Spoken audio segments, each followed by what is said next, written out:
Good morning Monday সবাইকে। Ready হয়ে গেলাম, ছেলেকে স্কুলে নিয়ে যাব। এই যে ড্রেস পরে রেডি। কোশ্চেন পেপার দিয়ে দিয়েছে, দেখো আমাদের কোশ্চেন পেপার দিয়ে দিয়েছে। ওই যে দীপিকা রানী, বাচ্চা ভুল করবে, বাচ্চা ভুল করবে না। হ্যাঁ আগের দিন হ্যাঁ আগের দিন আমি ক্লাস 3 এর কোশ্চেন পেপার তুলতে বলা হয়েছে, সেখানে ক্লাস 3 এর কোশ্চেন পেপার তুলেছো।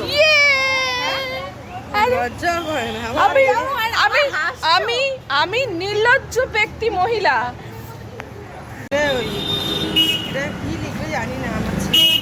আদিল ঘোড়ার ডিম লিখবে। কাকিমা আজকে আবার চলে এসছি। ডিম টোস্ট, মুড়ি, সত্যি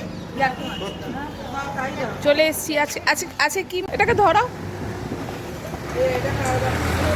ঘুগনি, ডিম সেদ্ধ, কাকু পেঁয়াজ কাটছে। আজকে আমরা ঘুগনি মুড়ি খাবো। শিল্পী খাচ্ছে ঘুগনি মুড়ি সকাল সকাল। পেটাই পরোটা পাইনি, বললাম চলো ঢাকুরিয়ার ওদিকে পেটাই পরোটা খাই, বললো খাবো না। দারুণ কাকু, দারুণ। মুড়িগুলো পিচকে গেছে, এটাই হচ্ছে কথা। মুড়ি তো পিচকাবে। আলুর দাম যদি আলু। বন্ধুরা দেখো, আজকে আমি ঘুগনি মুড়ি নিয়ে বসে গেছি। বেচারার কিছু করার নেই, যাদের পাল্লায় পড়েছে তাদের পাল্লায় পড়ে সব কিছু খেতে হবে। এই তোকে পাড়ি দিয়েছি, পেঁয়াজ লঙ্কা দিচ্ছি। বাড়ি যাচ্ছি, টাটা। স্কুল থেকে বাড়ি ফিরছি। আজকে ওর দাদা সাইকেল নিয়ে গেছে, তাই সাইকেল নিয়ে চলেই যাচ্ছি। চলো বাবু। মা কি করছো? এই বারান্দাটা একটু ঝাড় দিচ্ছি, দেখ কি নোংরা হয়েছে। তারপরে একটু ঘরটা ঝাড় দেবো।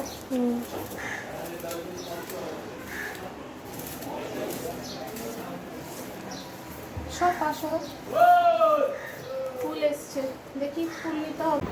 তাহলে যেহেতু সকালের আমি তোমাদেরকে দেখালাম স্কুলে যাচ্ছিলাম বা স্কুল থেকে আসা, সেটা সবই দেখালাম। স্কুলের মধ্যে আমাদের একটুখানি খাওয়া দাওয়াও হয়। আমার বন্ধুরা খুবই ভালো, মানে সত্যি ওরা ভালো। তো সবাই মিলে একটুখানি মজা করলাম। স্কুল ছুটি হওয়ার পরেও সব 3টে বাচ্চা মিলে খুবই আনন্দ করি। তো এখন হয়ে গেলো পুজো টুজো সব হয়ে গেলো, মন্দিরেও গেছিলাম, পুজো টুজো দিয়েছি। তো এখন বসে আছি। এই যে ছেলে আমার বাদাম খাচ্ছে, ওর দাদা বাদাম দিয়েছে, দাদা হাতে করে কিছু নিয়ে আসলে ওকে দেয়, তো খাচ্ছে। তো এবার আমি একটু চা খাবো, দেখি নিজে বানিয়ে খাই বা শাশুড়ি মাকে বলবো যে মা একটু চা করে দাও। বন্ধুরা চা নিয়ে চলে এসেছি। আমার শাশুড়ি মা আমাকে চা করে দিয়েছে, আমি কত লাকি। চাটা খুব ভালো হয়েছে। টাটা।